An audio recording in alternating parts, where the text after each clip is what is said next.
Now, looking out, it's like a vast ocean. The supermarket here is almost submerged up to the roof.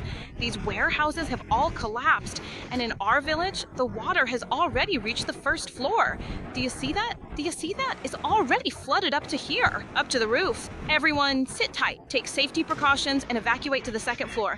If you need to go to the second floor, go now. If you need to get to the roof, get to the roof. This is the real scene of the collapse of the Liulan Reservoir Dam in Hangzhou City, Nanning, Guangxi, China on July 6, 2026. Friends, almost every summer, China faces all kinds of severe and rare flooding disasters. In 2022, heavy rainfall in Sichuan and Gansu affected 460,000 people. In 2021, the massive flood in Guangxi instantly trapped and took the lives of many people in the subway. In 2020, record-breaking rainfall caused severe flooding in southern China, with 38 million people affected, more than the entire population of Canada. In 2019, 377 rivers in China exceeded flood warning levels, and 16 provinces and cities issued 15,000 flash flood disaster alerts. In 2018, catastrophic rainstorms in the western region affected 1.4 million people. Every year brings unprecedented natural disasters, and every year we face once-in-a-century extremes. Flood prevention is a yearly battle, and every year decisions must be made. Why does China face this persistent curse of summer floods, and what is really behind it? Let's first focus our attention on the Liulan Reservoir in Guangxi this time. On July 5th, Typhoon Maysok crossed the Beibu Gulf, made a second landfall in Vietnam, and then charged straight into Guangxi, China, bringing terrifying, extremely heavy rainfall. In Bafang Village, Luyu Town, Binyang County, the 24-hour rainfall soared to 713 millimeters. What does that mean? It's equivalent to the sky dumping one-third of the area's annual rainfall in just one day.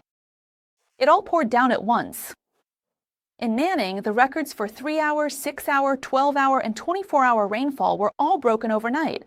In Liulan Village, Shaoqi Town, Hangzhou City, the villagers had no idea that the Liulan Reservoir above their heads, with a total storage capacity of over 93 million cubic meters and a height of 42 meters, was quietly approaching the most dangerous moment of their lives. At the most dangerous moment, let's look at this breathtaking timeline. At 10 p.m. on July 5th, the Liulan Reservoir Service Station issued notice number 1, stating that due to continuous rainfall, the floodgates would be open that night, just a few hours later. The situation took a sudden turn for the worse. At 2:30 a.m. on July 6th, the reservoir's water level soared to 111.2 meters, which was 0.91 meters higher than the design flood level. In the early hours of the morning, the authorities issued an emergency notice. At 6 a.m., all the floodgates would be fully opened. But at that time, the vast majority of villagers downstream were still asleep and never received the notification. Because Liang Wei, a resident of Dongyu Street in Hangzhou City, said that his parents lived about 5 kilometers from the Liulan Reservoir. He said they only heard about the flood discharge notice at 8 a.m., and a little after 9 o'clock, the dam collapsed. In other words, the tens of thousands of people downstream actually had only 1 hour to evacuate. By around 10:20 a.m. on July 6th, the catastrophic consequences appeared. The rapidly rising floodwaters reached a level of 116 meters. According to the design, with a flood level of 110.29 meters, the dam crest elevation should be about 114 to 115 meters. In other words, at this point, the water level was already 1 to 2 meters higher than the dam crest, and there was a full-scale overflow of floodwaters cascading down the dam. Scoured by high-speed flows, the Liulan Reservoir gave way. 2 50-meter breaches opened in the dam. Muddy floodwaters surged, tearing through the concrete road leading to the top.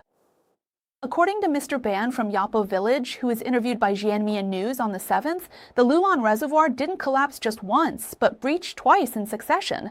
The first breach happened at around 10:30 in the morning. Right after that, the second flood peak hit, and its impact was even greater than the first.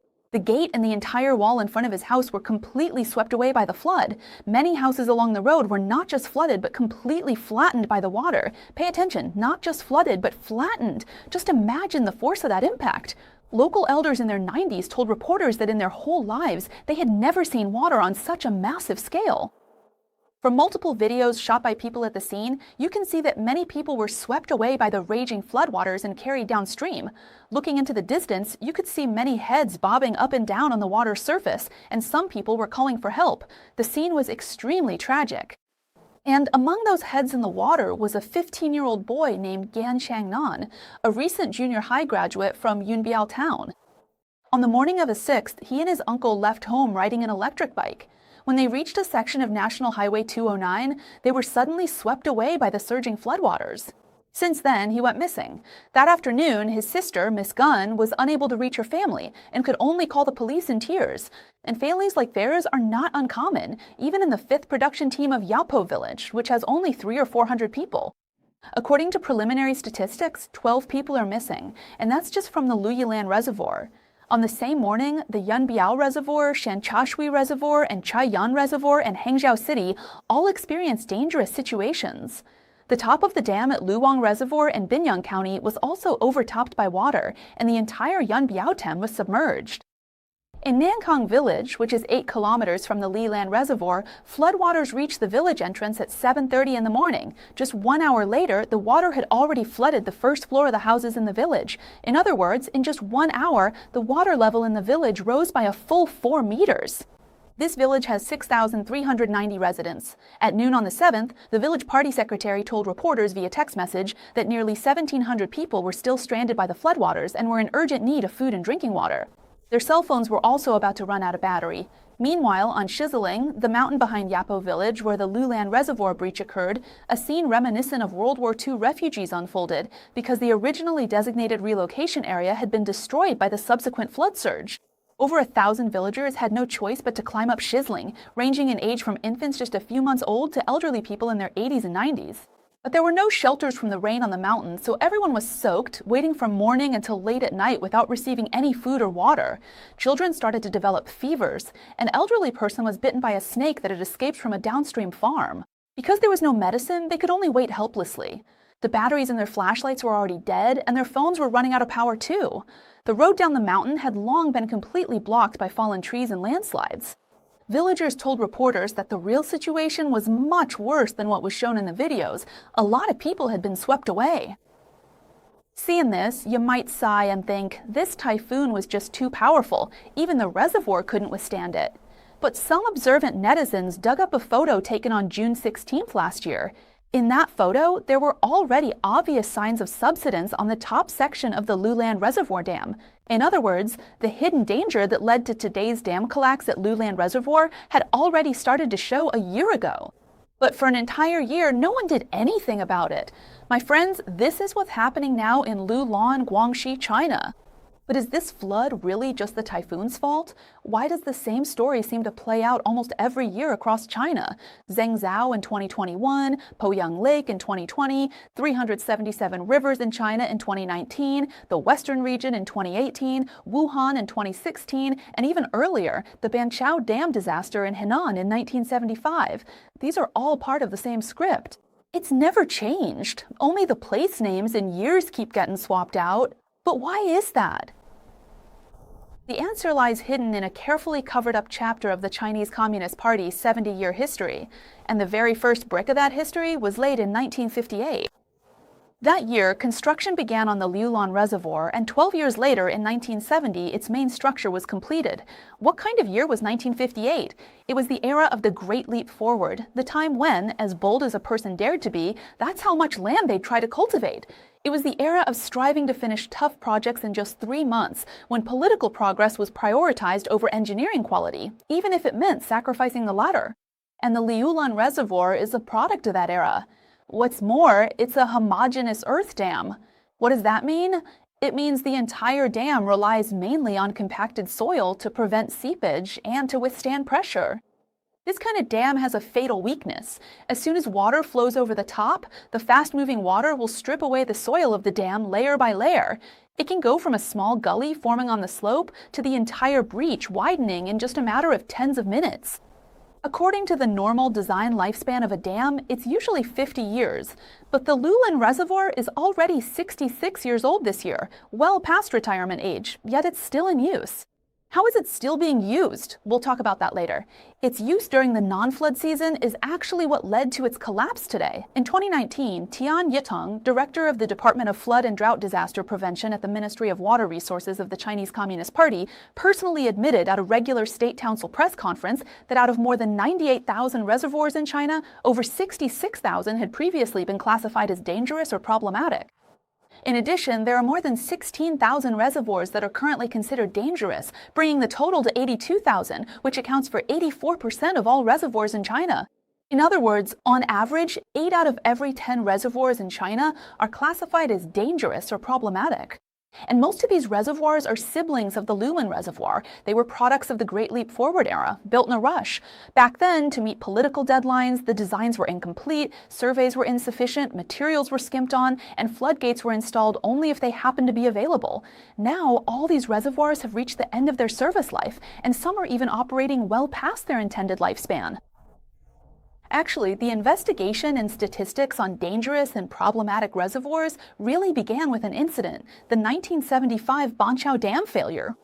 At that time, more than 60 reservoirs failed, including 2 medium-sized ones, Bangshan Reservoir and Shimatan Reservoir, which together caused as many as 240,000 deaths. It's said that the initial investigation report at the time was not made public. All that was revealed was that about 1/3 of the country's reservoirs were considered dangerous or problematic. Later, it said that the central government urgently allocated funds and demanded that these dangerous reservoirs be addressed. Now, more than a decade has passed and a huge amount of money has been invested. The second investigation report came out, and it turned out that not only had the number of dangerous reservoirs not decreased, but it had actually increased. As long as these dangerous reservoirs remain unfixed, every flood season, they're like a sword hanging over the heads of the people at all times. You might say, well, why not just fix them or tear them down as soon as possible? But it's not that simple. 2 years ago, People's Daily published an article saying that the cleanup and rectification of small hydropower stations along the Yangtze River economic belt was basically complete. It sounded impressive and polished, but if you read carefully, you'll notice it said that from the end of 2018 to the end of 2020, there were more than 3,500 hydropower stations nationwide located in ecological protection zones that were seriously damaging the environment. They were removed from the list. More than 20,000 stations were rectified. This removal is important. What does it mean? It doesn't mean they were demolished. Nope, it just means they're no longer counted. In other words, these hydropower stations weren't physically dismantled. They still exist there. It's just that the CCP statistics no longer include them. Why doesn't the CCP just tear them down? Tian Chuibin, the former vice minister of the Ministry of Water Resources, once said something very honest. He said that removing a small hydropower station is just as difficult as building a new one.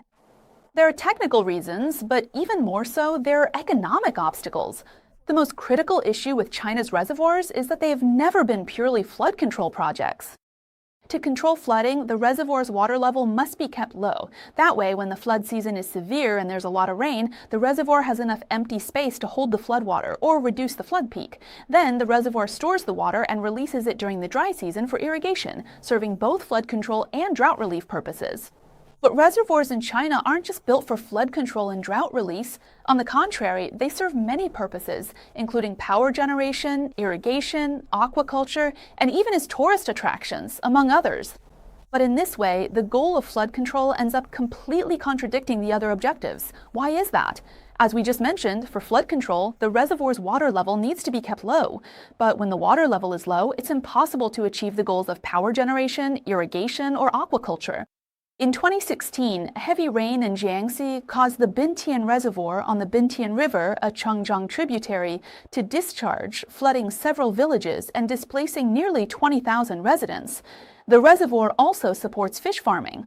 There are a total of 1,000 staff members and workers, with just over 20 of them funded by the national government. The rest all rely on the economic benefits generated by the reservoir. If the reservoir is kept at a high water level, it produces more electricity. More water can be sold, more fish can be raised, and they grow fatter.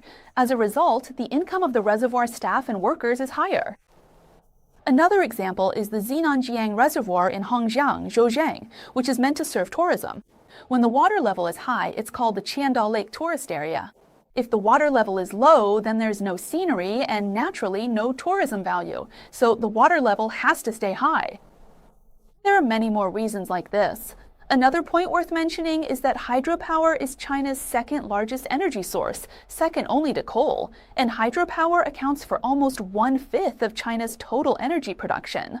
That's also why China has been continuously building water conservancy dams for many years, and there's no sign of this trend slowing down.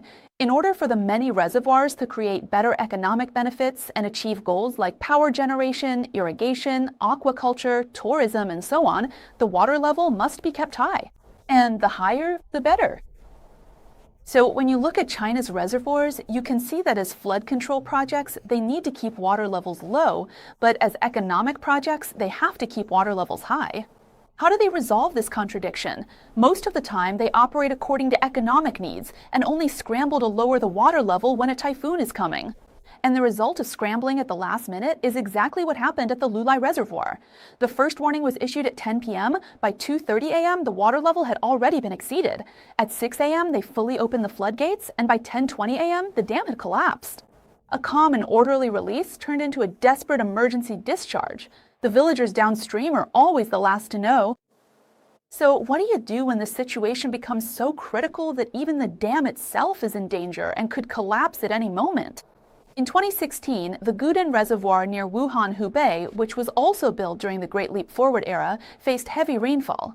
At that time, reservoir staff discovered more than a dozen seepage points on the outer slope of the dam, with large areas of water leakage. This meant the dam was already on the verge of failing and could collapse at any time. There were more than 30 villages and over 70,000 people living downstream of the dam. So what could be done? What did the Chinese authorities do at the time? The Hubei Flood Control Headquarters ordered all the reservoirs in the Jushui River Basin, along with 180 reservoirs near Wuhan, to release floodwaters. Why? Because they would rather flood all the downstream areas first than let the dam collapse, which would be catastrophic. And what's even more suffocating is that even after the Guntoon Reservoir released water, the water level kept rising. Finally, armed police used a ton of explosives to blast the spillway floor, saving the reservoir. Though the dam held, downstream levels at Jushui and Luziali topped 33 meters. In Phoenix Town, Wuhan, a levee breached, forcing 10,000 villagers to evacuate overnight. This is one of the unwritten rules of Chinese reservoirs. Protecting the dam takes priority over protecting the people. As we were recording this episode, the latest footage was still coming in from Guangxi. In the early morning of July 7th, after an elderly person in Fulong Village, Yunbiao Town, Hangzhou, was swept away by floodwaters, he clung tightly to a floating object in a eucalyptus grove and hung onto a tree for a full 8 hours before being rescued by the rescue team. According to the report from the second Flood Control and Disaster Relief Press Conference in Nanning, Guangxi, at 11 a.m. on July 7th, there were 4 deaths and 8 missing in Hangzhou, with 84,700 people affected by the disaster. The real numbers are likely far higher than the official figures. But do you think this is the worst-case scenario? The Liulan and Yunbiao reservoirs we just mentioned are still reservoirs officially managed by the CCP, at least on paper. There are people in charge and people guarding them, and during flood season, they can at least send staff to be on duty at the dam. But don't forget, scattered among China's mountains and rivers, there are still a large number of decommissioned reservoirs that have just been removed from the official records, but still physically stand there. These are the real tick-and-time bombs. During the major flood of the Zhang River in 2016, the renowned water conservancy expert Dr. Wang Weilu analyzed that one of the reasons was that a large number of decommissioned reservoirs in the Zhang River basin were left unmanaged, unmaintained, and unoperated. So when the flood came, the dams collapsed. In 2010, the cause of that nationally famous historic flood in Zhonghua was also because an abandoned reservoir first collected water and then its dam broke, washing down all the loose soil that had accumulated over decades. So this is the cycle we see during the Great Leap Forward era. Once the chaotic, hastily built reservoirs reached the end of their service life, they turned into a vast number of dangerous and problematic reservoirs. And it's clear that the CCP neither repairs nor demolishes them. Every flood season, they have to release floodwaters. Whether or not the dam can hold is one thing, but releasing the flood inevitably means swallowing up farmland downstream. Year after year, this cycle repeats itself. In 1999, when Jiang Zemin visited the Sanmenxia Reservoir on the Yellow River, he said something. Li Bai wrote that the waters of the Yellow River come from the sky, but that's wrong. It should be changed to the waters of the Yellow River come from our hands. This statement was meant to boast about the greatness of the CCP's water conservancy projects. But now, 27 years later, you realize that this sentence is practically a dark prophecy. That's right. The waters of China's rivers no longer come from the sky. They come from human hands. They come from the exaggerations of the Great Leap Forward, from flawed designs that prioritize order over flood prevention, from the ruthless policy of protecting dams instead of people, from the 84% of dangerous reservoirs that are neither repaired nor demolished, and from every official's last-minute desperate flood discharge operation. Up to now, we have no way of knowing whether the 50-some elderly people trapped in Liulan village have been rescued, nor can we know which province or township in China will become the next Liulan next year, the year after, or 3 years from now. But as long as the CCP's cold-blooded system of protecting dams and interests while neglecting the people continues unabated, I'm afraid the story of Liulan will be hard to keep as just a story. All right, that's all for today's discussion. Friends, if you enjoy my show, please don't forget to give me a like before you leave. New viewers, you're welcome to subscribe to True Perspective, and I'd also appreciate it if you could do me a small favor by sharing my show with your friends. Every interaction from you helps my videos reach more people. YouTube's recommendation system allows the hard work I put into preparing these videos to be seen by more friends. And don't forget about the fan recommendation feature as well. Clicking on it can help my videos spread faster and reach a wider audience. So I want to thank everyone in advance. Thank you all for watching. Let's continue to pay attention to the disaster situation in Guangxi. If you have anything you'd like to say, please be sure to share it with me in the comments section. I read every single comment. Thank you, everyone. Let's meet again at the same time on Thursday. Don't miss it. Bye-bye.